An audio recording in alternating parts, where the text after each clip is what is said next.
경기가 안 좋다, 불황이다, 장사하기 힘들다라는 이야기 많습니다만 혹시나 이 불황을 좀 기회로 활용할 수 있는 방법은 없을까요? 상식을 뒤집어서 생각해보는 역발상 경제 시간입니다. 서울벤처대학원 대학 전호겸 교수와 함께합니다. 안녕하세요. 예, 안녕하세요. 역발상 경제 전호겸입니다. 반갑습니다. 대부분 근데 이제 불황기에는 아무래도 사람들이 지갑도 덜 열고 그러다 보니까 기업들이나 장사하시는 분들이 신제품 출시나 새로운 사업하는 것도 조금은 좀 미루게 되지 않나요? 아, 그렇죠. 사실 솔직히 말해서 경기가 좋아도 네. 뭐 신제품 출시한다 그러면 기업이다 이러면 기업 안에서 제가 이런 제품 아이디어 있습니다 이렇게 말하면 위에 상사들이 엄청 챌린지하거든요. 뭐 경기가 좋은데도 그럼에도 불구하고 경기가 나쁠 때는 보통 이제 적은 금액으로 더 효과가 좋은 거를 하라고 요구를 하기 때문에 더 힘든 거죠. 그래서 사실상 경기 불황 때는 신제품 출시를 잘 안 하게 되죠. 그렇기 때문에 만약에 뭐 기업도 그렇고 내가 소상공인이라고 하더라도 내가 뭐 새로운 제품이나 뭐 서비스 출시할게 이러면 사람들이 야 이건 말도 안 돼 어불성설이야 이렇게 뭐 말할 수도 있고요. 그래서 네. 대부분 불황기는 기업도 그렇고 소비자도 그렇고 이제 지출을 줄이면서 비용도 줄이고 이러면서 버티기 모드로 가다 보니까 경제 회복할 때까지는 사실상 새로운 사업이나 서비스를 출시하는 경우가 많지는 않죠. 그렇죠. 그러니까 정말 위축되고 그러니까 불황기라고 그렇죠. 하는 그러니까 거고요. 불황이죠. 그래서 경기 수축이라고도 하고요. 근데 오히려 경기 불황이 기회가 될 수도 있다고요. 그러니까 이게 최근 하버드 비즈니스 리뷰에 발표된 자료인데요. 네. 저도 이거 보고 깜짝 놀랐는데요. 미국 대하고 프랑스 에셋 경영대에서 공동 연구한 건데요. 네. 17년 동안 출시된 영국 소비 제품은 8,981개 제품하고요. 그리고 62년 동안 출시된 미국 자동차 업계 1,071개 제품 사례를 분석했대요. 그러니까 전체로 뭐 합치면 거의 60년 넘는 동안 한 10,000개 넘는 제품을 쭉 서칭을 해본 거죠. 이거 어떻게 했냐면요. 영국 통계청과 미국 경제분석국 데이터를 통해서 양국의 경기 침체기, 뭐 우리 같은 경우 지금 좀 약간 침체기잖아요. 뭐 이렇게 침체기나 화랑기 같은 걸 보고요. 그리고 각 제품의 판매, 시장 점유율, 제품 수명 등을 다 살펴봤대요. 네. 그래서 봤더니 놀랍게도 경기 침체기, 그러니까 불황 때 출시된 영국 소비재 제품이 그렇지 않은 제품보다 평균 14% 정도 더 오래 살아남았대요. 그리고 그래요? 네, 그리고 더 놀라운 것도 미국도 마찬가지더라고요. 미국도 경기 침체기에 출시된 자동차가 경기 화랑일 때 출시된 자동차보다 19% 더 오래 생존했다고 하더라고요. 경기 침체기에 출시된 제품이 더 오래 살아남았다. 그러니까요. 우리가 생각했을 땐 경기 침체기에 제품 출시하는 것도 좀 당황스러운데 심지어 그렇죠. 이 제품들이 훨씬 오래 살아남는다고 하고 이게 또 기간이 굉장히 오랫동안 한 거고 굉장히 많은 제품을 조사한 거거든요. 진짜 역발상이고 상식을 그러니까요. 뒤집는 내용인데 예. 어떻게 해서 이런 결과가 나왔을까요? 그래서 제 생각인데 물론 하버드 비즈니스 리뷰에도 이런 얘기가 나오긴 하는데요. 그러니까 우선 이제 경기가 화랑일 때는 예. 사람들이 이제 뭔가 좀 해봐야겠다는 생각 많이 하잖아요. 그렇다 보니까 경쟁이 치열하죠. 경쟁이 치열하면 우선 광고비나 마케팅비가 많이 들잖아요. 왜냐하면 이 사람 저 사람 전부 다 광고하려고 그러고 마케팅하려고 그러면 이거 관련돼가 비용이 단가가 막 뜨잖아요. 네. 이거는 제 생각인데 또 경기가 화랑일 때 인건비도 비싸요. 그러니까 여러 가지 비용이 더 많이 들거든요. 근데 아무래도 이제 불황이다 보면은 자연스럽게 경쟁이 줄잖아요. 네. 광고비도 좀 줄고 마케팅 비용도 줄고 그리고 출시되는 제품 자체가 적기 때문에 우선 딱 눈에 들어올 확률이 굉장히 높죠. 그리고 예를 들어가지고 경기 불황 때 어떤 회사가 신제품 낸다 이러면 일반 사람 입장에 봤을 때는 저 회사가 좀 튼튼한가 보다 미래지향적인가 보다 미래가 있어 보인다 이렇게 생각할 수 있잖아요. 그러니까 더 많은 인재들이 지원도 할 수도 있고 그리고 그 회사를 소비자 입장에서는 신뢰를 하게 되는 거죠. 제 생각에는 불황 때 저는 이제 구독경제 전문가니까 구독경제도 그렇고 불황 때나 이럴 때 가장 문제가 신뢰 자본이 무너진다는 거거든요. 그러니까 상대방이 내가 이 물건 샀는데 나중에 AS가 안 된다던가 예를 들어가지고 기업이 폐업할 거. 그래서 사람들이 그렇죠. 더 대기업만 사는 거거든요. 그래서 오히려 불황이 오면은 소상공인이나 중소기업들이 많이 힘든 이유가 사람들이 마음 한구석에서는 이런 게 다 있어요. 이 불황이니까 신뢰가 없는 거예요. 얘가 앞으로 쭉 갈까? 이런 게 있으니까 계속 지속되는 제품 살려다 보니까 자연스럽게 대기업이나 큰 쪽으로 갈 수밖에 없거든요. 그러니까 이럴 때 오히려 이런 제품 출시하면 저 기업은 굉장히 튼튼한 회사구나. 미래지향적이다. 이래서 선호도가 높아져 가는 거죠. 신뢰 자본이라고 하는군요. 네, 이건 제 생각입니다. 그래서 오히려 경쟁이 덜 할 때 제품을 출시하고 소비자 신뢰를 얻기도 하고 그게 또 오래가는 배경이기도 한 거고요. 그러면 이게 자동차부터 뭐 먹거리까지 모든 제품에 이게 다 통하는 공식일까요? 그래서 이 연구팀에 의하면요. 경제가 어려울 때는 이제 사람들이 꼭 필요하지 않은 비필수제는 안 살 거라고 생각하잖아요. 예. 필수제 이후에는. 근데 비필수제조차도 다 똑같았다고 하는 거예요. 그러니까 이 연구팀 말은 어떤 제품이든 이상적인 출시 시기는 경기 침체기다. 이렇게 말을 했더라고요. 오히려 이상적인 출시 시기가 경기 침체기다. 그러니까. 호황기가 아니라 불황기에 내놔라. 그러니까요. 진짜 역발상이죠. 근데 이게 좀 그래도 장사하는 사람 입장에서는 좀 걱정되지 않을까요? 사업하는 입장에서는 이게 그렇죠. 그 중에서도 타이밍이 좀 필요할까요? 어떤 개념이에요? 저는 이거 읽다가 굉장히 재밌었는데 절호의 기회는 경기 침체기 후반부에 있다. 이렇게 나오거든요. 연구 결과예요. 경기 침체기 후반부에 있다. 무슨 그러니까 영화의 약간 문구 같잖아요. 침체기에서 좀 불황에서 호황으로 전환되기 직전.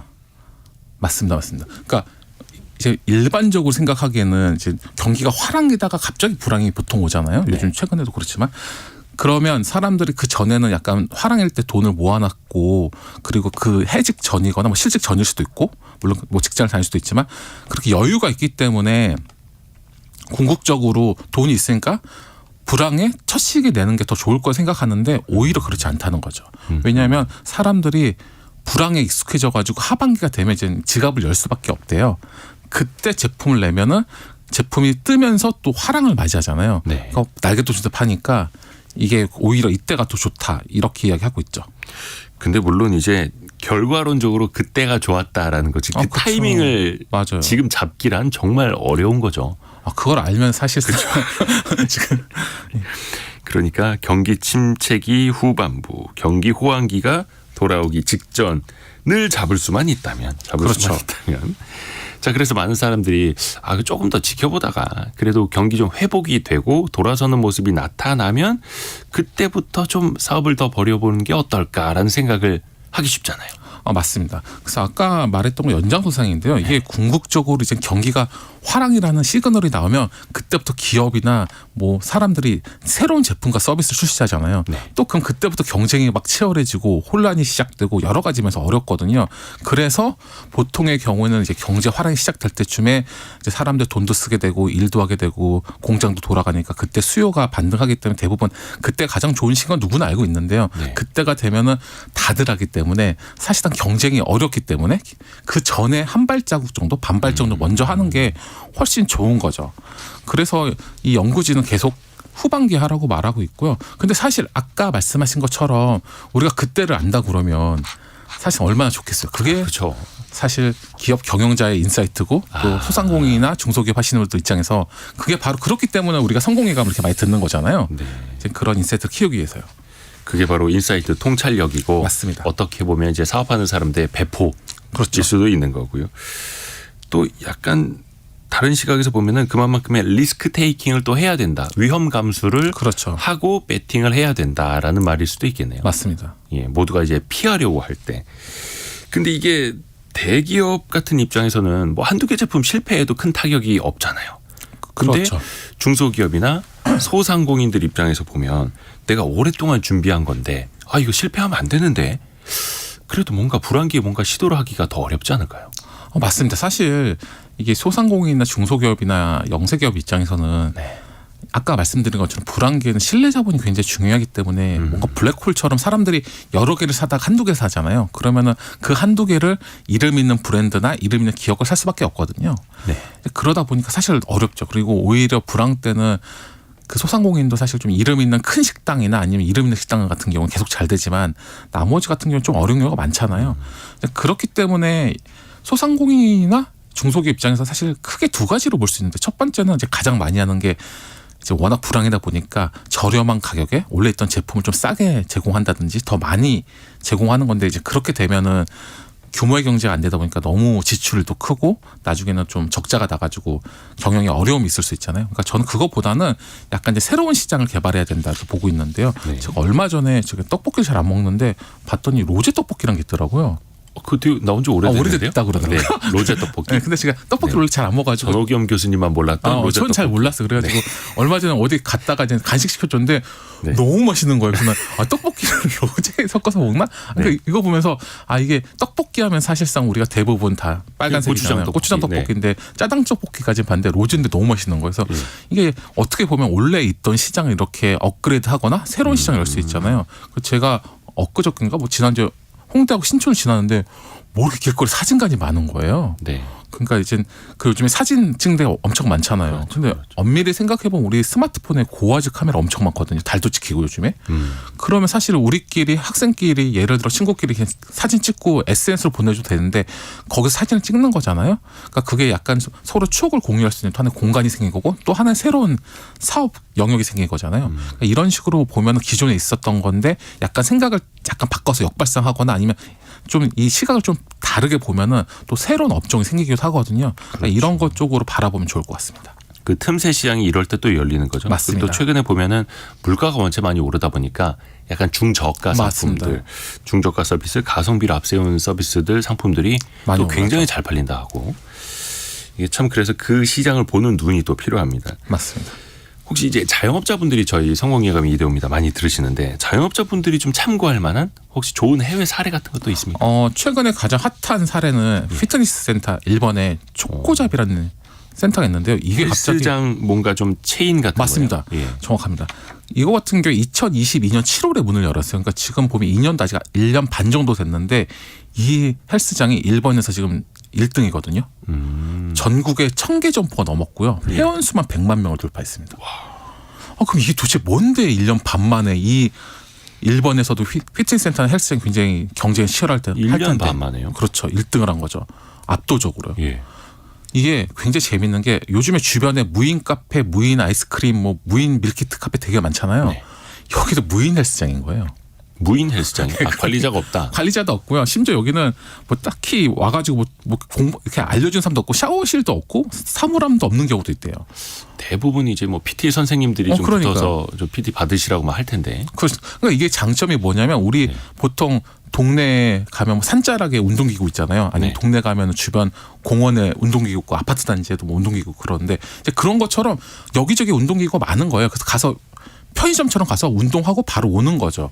그럼 이거 뭐하러 하나 이런데 우선은 주변에 제가 출퇴근할 때 제 동선이나 아니면 제가 있는데 바로 갈 수 있는 거죠. 1000개니까. 그래서 접근성이 좋고 가격이 엄청 싸요. 우리나라 돈 한 3만 원이라고 그러는데 보통 이제 헬스장이 6개월, 1년 정도 끊어야지 할인해 주잖아요. 이거는 1개월짜리 구독이거든요. 그러니까 한 달 단위로 3만 정도 내면은 절반도 안 되는 그러니까 일본의 피트니스 센터 가격이 한 6만 원에서 10만 원 사이라고 하더라고요. 제가 찾아봤더니 거기에 비하면 절반도 안 되는 가격에 쓸 수 있으니까 저렴하게 내가 언제든 편할 때 24시간이니까 가서 편의점 들리듯이 가서 운동하고 돌아오는 거죠. 그러니까 이런 식으로 생각을 전환한 경우가 있고요. 그러니까 진짜 그 동네에 있는 공동 그 운동기구 시설 그러니까요. 이용하듯이 간편하게 그 체인점 헬스장 어디든 가서 맞습니다. 진짜 막 헬스장 한번 가기가 이제 마음 먹기가 힘들지 그렇죠. 않습니까?